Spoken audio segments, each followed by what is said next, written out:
Meus amigos, mais um vídeo das plenárias do TSE. Só para lembrar que nesse vídeo a gente faz os comentários do que aconteceu na sessão plenária da semana anterior.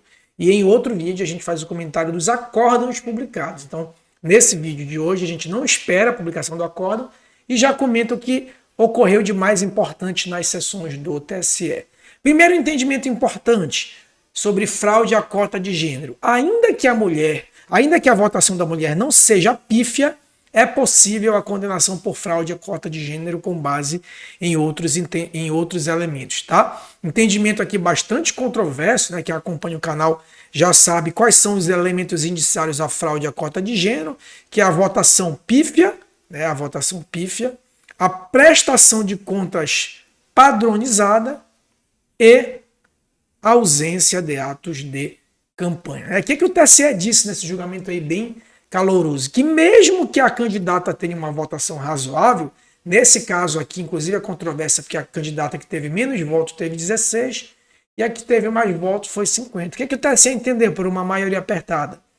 Mesmo que ela tenha essa votação, se eu identificar que ela teve uma prestação de contas padronizada e uma ausência de atos de campanha, ainda assim eu posso considerar essa candidatura como uma candidatura fraudulenta. O que seria a candidatura fraudulenta? É quando o partido faz o registro de candidatura de mulheres apenas para constar os 30% mínimo de gênero. A gente sabe que esses 30% não é especificamente para as mulheres, deve ser 30% no mínimo para um determinado gênero, mas na prática acaba sendo para as mulheres, muito embora isso também serve, essa cota também é de serventia para o gênero masculino, mas na prática acaba sendo para o gênero feminino, certo? Importante esse entendimento, porque isso diz para a gente que não é cumulativo, não precisa a candidata ter votação pífia, ter prestação de contas padronizada e ter uma ausência de atos de campanha. Se eu tiver um elemento indiciário, em conjunto com outros elementos dos autos, eu posso sim aferir a candidatura, que aquela candidatura foi fictícia, enfim, que aquela candidatura foi uma candidatura laranja, tá bom? Próximo entendimento, a felicitação a pré-candidato sem o viés eleitoral, ainda que utilizado por meio de outdoor, não configura propaganda antecipada, né? O que o TSE entende? Bem, a gente já sabe que a propaganda eleitoral só é permitida a partir do dia 16 de agosto. O TSE tem uma jurisprudência que diz o seguinte: se alguma propaganda for feita por meio proscrito, ou seja, meio proibido durante o período comum, como, por exemplo, é proibida a propaganda eleitoral por meio de outdoor.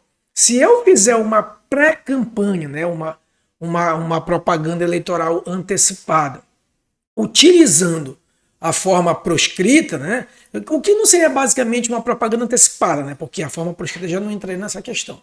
Ainda que eu faça uma pré-campanha, atos de pré-campanhas permitido, como, por exemplo, dar entrevista, enfim, alguns atos lá do 36A, ainda que eu faça essas condutas, mas eu utilize para realizar essas condutas um meio que é proibido durante a propaganda eleitoral, como por exemplo o outdoor, um vereador ele pode prestar contas do seu mandato e dizer: gente, eu fiz isso, isso, isso e isso. Ou, por exemplo, um pré-candidato pode dizer se ele é a favor da política pública X ou Y e dizer que é um pré-candidato. Agora, se ele fizer esses atos, que são atos regulares, e utilizar um meio proibido, como por exemplo o outdoor, fizer pagamento de propaganda eleitoral em programa de TV, que é proibido. Então, se ele utilizar esses meios proibidos, configura aí uma propaganda eleitoral antecipada. Nesse caso específico aqui, o TSE, na verdade, reafirmou, né? Reafirmou a jurisprudência que pode-se utilizar o outdoor desde que não seja uma mensagem com viés de campanha eleitoral. Nesse caso específico, era uma mera inauguração de uma escola e essa escola colocou num banner de efeito outdoor que agradecia ao deputado, que acho que eventualmente conseguiu lá a emenda parlamentar. Então, como óbvio, né? Inclusive aqui até uma questão um pouco óbvia, porque se não tem o viés eleitoral, não tem fundamento para nenhuma condenação, nem mesmo em propaganda antecipada e nem mesmo em propaganda comum. Então, a propaganda em outdoor continua proibido, mas se ocorreu uma felicitação a pré-candidato, isso é muito comum, né? Mensagem de parabéns, mensagem, e não tiver o viés eleitoral, não há ali propaganda antecipada. Professor, Mas aí quando é que eu vou saber que é o viés eleitoral? Bem, isso aí só vai saber a cada caso, né? A gente vai analisar, né? O Justiça Eleitoral analisa mensagem a cada caso e a cada caso a gente se verifica se há ali um viés eleitoral. Por fim, a gente já fez um comentário extenso sobre esse entendimento aqui, que é o seguinte, ó. Quando houver anulação de mais de 50% na Câmara dos Vereadores de votação, todas as cadeiras devem ser renovadas e não apenas aquelas que foram cassadas. Ou seja, a gente tem, vou deixar um card aqui para vocês, a gente fez um comentário extenso sobre essa questão de anulação. Então, qual é a grande dúvida? Bem, eu tinha, por exemplo, 15 cadeiras. 8 vereadores foram cassados, e esses outros vereadores cassados representam mais de 50% da votação. Representando mais de 50% da votação, de acordo com o artigo 224, as eleições devem ser renovadas. Aí vem a grande questão. Bem, eram 15 vereadores, 8 foram cassados. E aí eu renovo as eleições para as 8 cadeiras ou para as 15 cadeiras?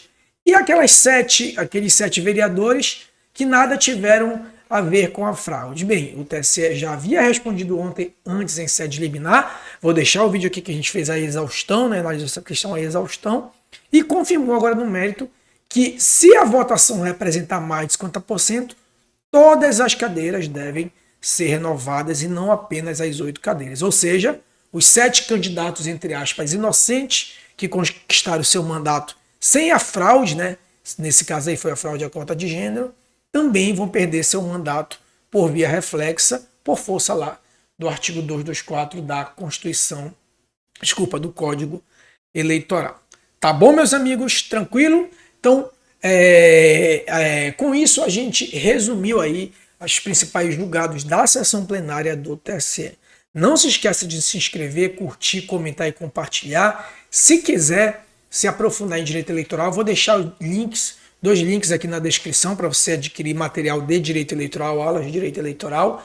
Dia 16 de abril, então 16 de abril de 2024, a gente vai fazer um grande evento aqui no canal, online e ao vivo, sobre o contencioso eleitoral e as representações. Ou seja, a gente vai fazer um resumo sobre as representações eleitorais, principalmente para os advogados que querem atuar na prática, e sobre o contencioso eleitoral. Então a aula vai ser muito mais direcionada a advogados e assessores aí, já que essa aula vai ser uma aula para prática eleitoral. Tá bom, meus amigos? Não se esqueçam de se inscrever, curtir e compartilhar. Forte abraço e até a próxima.